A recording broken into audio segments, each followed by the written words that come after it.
G'day everybody, Ray Munday here from Team Associated J Concepts and Reedy down here in Australia, and welcome to my video on dynamic weight transfer. This is part 2 of my video series on weight transfer. So if you haven't seen part 1, I'd recommend to go back and watch it. What we're going to cover today are the dynamics of how weight transfer occurs in both cornering and acceleration around a racetrack. Now, why is this important? In the part 1 video I talked about last week, we talked about the static weight transfer. This is what happens in the middle of the corner or in the middle of acceleration once you're already in that situation. But if you think about going around a racetrack, when we go around a corner, the first thing that happens is we've actually got to get the car going into the corner. Then when we finish the corner, we get out of the corner. Accelerating, we're on the throttle or off the throttle. These are dynamic situations. Things are changing. Now, if you go back to the video part 1, we talk about weight transfer is something we're stuck with. There's physics that we can't break. The center of gravity height sits above the ground. The tyre force acts on the ground. So because of this, when you accelerate, the tyre force on the ground is at a different height to the center of gravity height. That creates a moment that loads the tyres on this end and unloads on this end. We're kind of stuck with that. But with a vehicle with suspension, what we are able to do is control how fast that happens. Now, to understand that, I'm going to be covering today a couple of topics. Firstly, sprung versus unsprung mass, why that's important. And then the factors that control the rate of sprung mass transfer, springs, shock absorbers, and geometry. So let's jump into it. I've got my B6.3D here, my two-wheel drive buggy from Team Associated, as an example. We're going to start with mass, and especially the sprung mass and the unsprung mass, and why that's important. Now, I mentioned last week that a go-kart basically has no suspension, so its weight transfer is going to happen very, very quickly. With our vehicles with suspension, it's a little bit different. You've got two parts of the mass to the car. There's the unsprung mass, which is basically your wheels, tires, suspension components, front and rear. They are connected almost directly to the ground. Then there's the sprung mass, and this is all the body, the chassis, the electronics, everything that's held up by the springs and shock absorbers. Now, the key point with this is that when we're going around a track, the sprung mass can move on the suspension. The unsprung mass is directly connected to the ground. Why is this important? Well, firstly, let's put some numbers to what we're talking about here. In the case of a B6.3D, the front unsprung mass is about 130 grams. The rear unsprung mass is about 165 grams. So total about just under 300 grams out of our 1600 grams is unsprung mass. So this is the mass that's connected directly to the ground. The unsprung mass is the sprung mass, it's easy to get confused. The sprung mass, the main body and chassis, is about 1300 grams. So roughly 80% of our weight is held up by the suspension. Now, if you recall from part 1 of the video, weight transfer happens, the amount of weight transfer is controlled by the height of the center of gravity, how much force we've got, and the spacing that we have. So when we have weight transfer, we're kind of stuck with how much there is. In acceleration, we looked last week, there's about 385 grams of weight transfer that happens. And in cornering, there's about 540 grams that happens on this car at 1.5 G. Now, the unsprung mass and the sprung mass both have their own center of gravity. In the case of the B6.3, they're almost at the same height. The center of gravity is about 45 mil. The center of gravity of the unsprung mass, the suspension, is around 45 mil as well. But the unsprung mass has its own weight transfer. So when we first go into a corner or we're accelerating, we can split the amount of weight transfer between how much is being taken by the suspension through the unsprung mass. This is the bit that's connected directly to the ground, and how much is in the sprung mass. Now, in the case of cornering, roughly out of the 540 grams, roughly 100 grams is from the unsprung mass. That still leaves 440 grams coming through the sprung mass. In acceleration, it's kind of similar numbers, 70 grams from the unsprung, 315 from the sprung. Roughly 80% of the weight transfer is going to happen because of the sprung mass that moves around. But what it means is, when we first turn into a corner, we first accelerate, there's some weight transfer that happens from the unsprung mass. We can't control that. We're kind of stuck with it. It happens almost straight away because the tires are nice and stiff. So what we're going to be talking about mainly, this 80% that's left over. There's 80% of weight transfer that comes from the sprung mass. Now, the sprung mass is connected to the ground or through the suspension by three basic components: the spring, the shock absorber, and the geometry. So let's talk about those. Firstly, the spring. A spring is a device whose force is related to how far it's moved, not how fast, but how far it's moved. So in the case of a coil spring, like I've got here, it's sitting at its resting height with pretend it's in the vehicle, and there's the weight of the car on it. Now, to compress the spring takes additional force. To extend the spring, you have to have less force. And we measure a spring by how much force there is for how far we move it.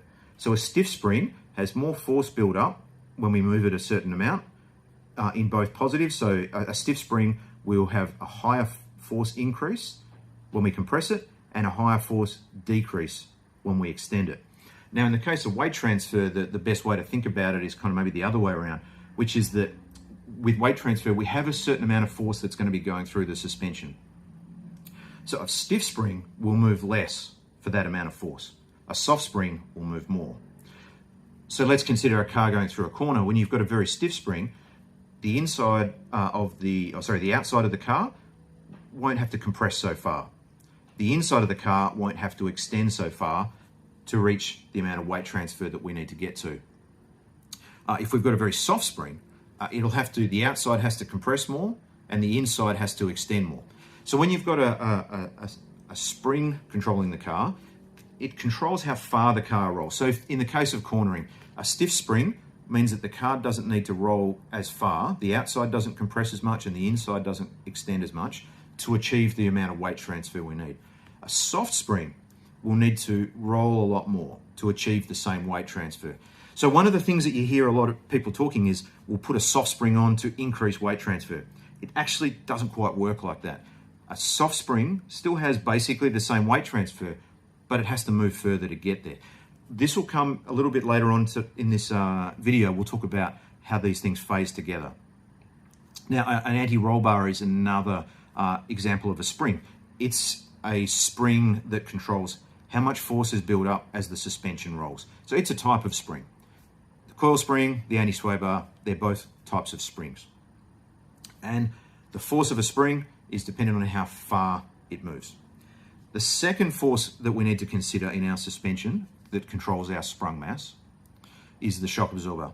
Now, a shock absorber, or a damper as it's more correctly known, its force is related to how fast it moves. Not how far it's moving, but how fast it's moving. So a shock absorber, if you move it very slowly, its force is quite low. If you move it fast, you'll feel its force builds up much quicker. A heavy shock absorber will build up more force at a certain speed than a light shock absorber. So when it comes to controlling the sprung mass, and again, we'll probably just consider cornering as the easiest to think about, the shock absorber controls how fast the chassis is going to move. So when we turn in the corner, there's a weight transfer that needs to happen on that sprung mass. The shock absorber will control how fast it will move there. And the spring and the shock absorber work together. But basically, a very thick shock absorber will give more force for a certain speed. So in weight transfer, it means it will slow the movement of the car down. Force is still the same, but it controls how quickly that mass will move. The spring and the shock absorber need to work together, but basically a shock absorber controls how fast something moves. And it only provides a force while it's moving. Well, once you've got into the middle of the corner and the car's kind of taken a set, it's in the steady state middle of the corner, that shock absorber is not moving, it's now compressed, it basically has no force. But when we first turn in the corner and everything has to move, it provides a force. So that's the second component. Now, the third component is the geometry. This one's probably the most controversial. There's a lot of information around roll centers and anti-squat, which is what a geometry force is based on. So I'll try to cover as high level as I can. I'm not going to teach you how to find your roll center. There's plenty of material out there on trying to find roll centers and anti-squat. I'm going to talk about what does it mean. Now, firstly, I'll try to take it back to how I think how these things work. It's a bit easier if you consider the physics of it. Let's look at our front suspension of our V6.3 here. The arms, when it's like this, the arms are pointed upwards. Now, when we're going through a corner, there's a force acting on the tyre. That force goes to connect to the sprung mass, which is the main chassis. It has to go through the suspension links. Now, at this position, these suspension links are pointed upwards in towards the middle. So this outside wheel, as the force is applied at the tyre, it actually goes up through the suspension, pointing up slightly. And on the inside of the car, so if we're turning this way, on the inside, the tyre's force is going this way. So it's actually pulling down on the suspension here. So while the sprung mass is trying to roll outwards in the corner, this part of suspension is actually trying to push it back up. This one is trying to stop the inside from lifting by pulling it down. So the way that these geometry forces work is that actually the force that's at the tyre contact patch that's going along the ground, it has to get transmitted up into the chassis of the car. Now a roll center, so for example, what we've got here, this is like a high roll center. The arms are pointing upwards. The outside is actually trying to stop the chassis from pushing down, and the inside is trying to stop it from lifting up. You can rearrange that in the way that you draw these forces as it being like there's the tyre force on the ground, but then that force is applied to the chassis a little bit above ground, which is the roll center. So when we have the example I've drawn here, we've got the roll center a little bit above ground, and then the center of gravity height up here. When we talked last week in the part 1 video of the roll moment, which is the height of the center of gravity above ground. But what actually the sprung mass feels is where it's the height from the center of gravity to the height of where the forces go into the chassis, which is the roll center in the case of cornering. That center point of forces from the tire, where it applies to the chassis, is called the roll center. So you hear that talked around a lot. That's what it actually means. It's the point when the car's going through a corner, it's where are the forces from the suspension going into the sprung mass. So this blue line here is the height from the center of gravity to the roll center. Now it's not exactly the same as the height of the center of gravity of the ground. But what it means is the weight transfer that's going to the sprung mass, so the blue part I've put here, is related to the height difference from the center of gravity to the roll center. So let's say the roll center is 5 millimeters above ground and our center of gravity is 45. That means only 40 of those 45 millimeters of height of the center of gravity is actually going into a moment trying to roll the sprung mass. So a high roll center, if you take the point of a roll center being so high that it's actually at the center of gravity height, there's actually no roll angle that will come to the sprung mass because it's the force and the center of gravity height are the same. But if you remember back to last week, I said we can't change the laws of physics. We have a certain amount of roll center, a certain amount of weight transfer that happens. So what happens with this other force? Well, it's actually that this force that's transmitted to the chassis is also what's being transmitted through the suspension. So you have another weight transfer that's caused by the geometry, which is the height of the roll center multiplied by the force here. So the two add up to give you the same total force. But the roll center force, what's going through the geometry, you don't see it in terms of the vehicle moving around. It's being transmitted directly to the ground. Now, what does all this mean? A high roll center means you have less roll angle in the end for the vehicle because there's less moment trying to turn the sprung mass. But it means you have more weight transfer coming through the suspension. And what's really important with this, if you think about it, is that these forces going through the geometry, they build up straight away. As soon as there's a tyre force, that force is going to be there. So it's a very quick reacting force. A roll center force happens straight away. The sprung mass, we need the spring and the shock absorber to build up the force. So where this is all leading to in terms of dynamic weight transfer is by understanding our roll centers, our springs and our shocks, we can control and understand the speed of weight transfer or the dynamics of weight transfer. Now I've talked roll center here, but anti-squat is very, very similar. Anti-squat is a geometry force. It's where, because we've got the suspension arms angled up a little bit to the front, as the rear, as you accelerate and the rear tire gives it a force, it actually pushes upwards into the chassis slightly. So it tries to stop the chassis from pitching down as much at the back, but it also, that opposite force, it pushes the tire into the ground. So there's some force taken in the geometry. So anti-squat and roll center are what they call geometry forces, or in some places they'll call it geometric load transfer.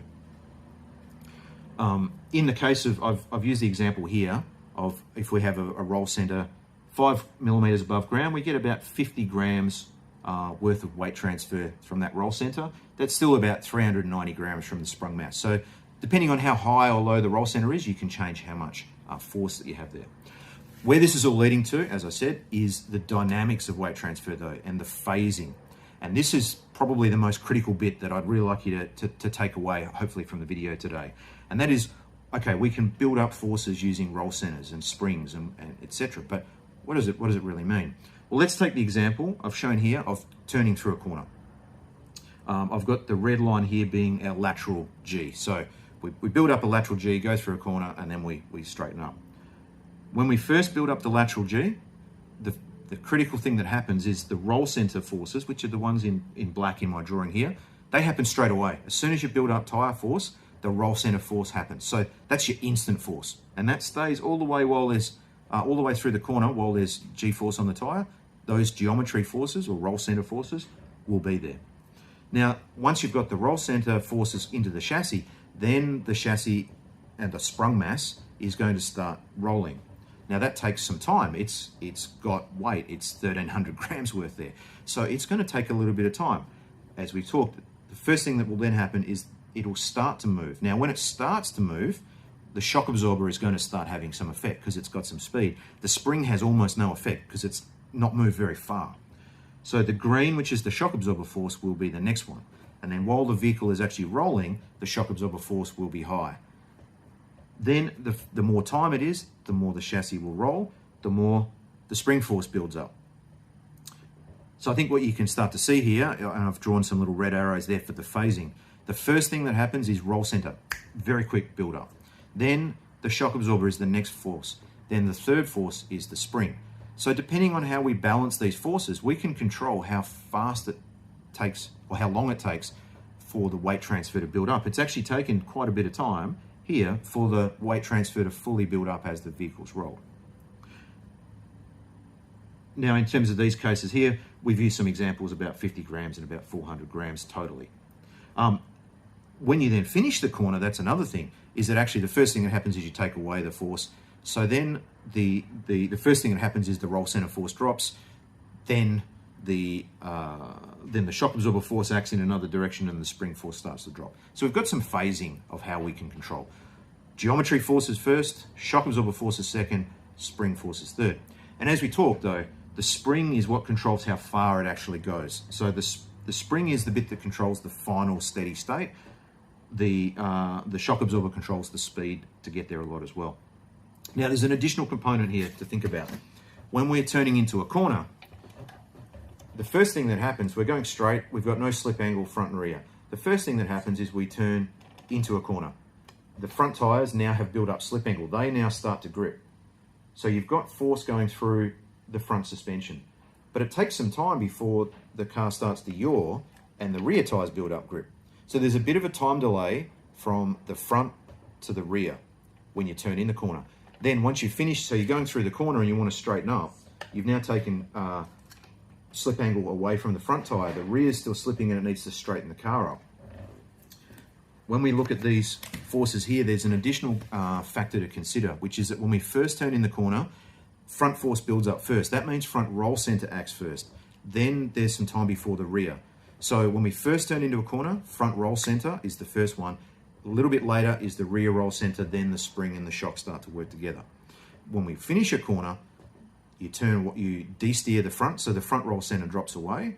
The car starts to de-roll, but the rear roll center is going to hang on for longer. So when we are looking at the dynamics of cars, when we first turn into a corner, the front roll center has a really big impact on that initial feel. Then the rear roll center, if the rear doesn't feel like it's catching up, that's when you adjust the rear roll center. Then if the car feels like it's rolling too fast through the corner, you adjust your shocks. If it feels like it's rolling too far, that's usually either the springs or maybe your roll centers can be too low. The roll centers do impact in the middle of the corner, but mainly springs. So when we tune our car, if we understand these phases of dynamic weight transfer, we can understand what's the right thing to do. So you'll think, yeah, normally that way to get the car to react quickly, well, your front roll center's the best chance of that because that's the first force that builds up. When you're exiting a corner, the rear roll center is really critical because the rear takes the time to degrip. When we're accelerating, we have a similar weight transfer scenario. So if we take the two-wheel drive, when we first accelerate, there's some force that goes up through the anti-squat geometry force to plant the tyre in the ground. So if we want more initial bite, we can add more anti-squat. And on really low traction surfaces, we tend to do that because that gives that initial plant into the ground. Then a stiffer spring will actually build the weight transfer up quicker as well. A soft spring will take a bit of time to build up weight transfer. When we look at, I'll give you a little case example here of a stiff spring versus a soft spring in roll. Why do we want soft springs sometimes versus stiff springs? Well, let's take a roll. So we're going rolling into the corner. If you have a very soft spring, it takes longer to get to build up the weight transfer. And if you remember, I talked last week in part 1 about how 2 equally loaded tyres actually grip better than one heavily loaded and one lightly loaded tyre. So when we are turning into the corner, if we've got soft springs, because it's taking time to build up weight transfer, those 2 tyres are going to stay more equally loaded longer. So you're going to get more traction in the corner. The problem is, though, that it takes longer for the car to get to a set. So the car will feel a little bit sluggish, and it might feel like you've got to really be smooth on the steering and wait for it to get in the corner. It also means if the car moves too fast, that it overshoots. And when it overshoots, it actually compresses further than it needed to. And that can then mean you get extra weight transfer, which can then unload the inside tyres and potentially give a traction roll. So when you've got, we need to balance our weight transfer speed depending on the surface and the tyre. Slick, low traction surfaces, normally we want to be a little bit softer spring so we keep the tyres more equally loaded.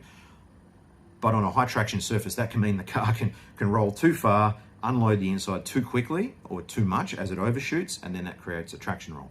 High traction surfaces, we normally want the car to be nice and reactive, so we can make it stiffer, in which case it will react, it'll take a set faster and it doesn't roll as far.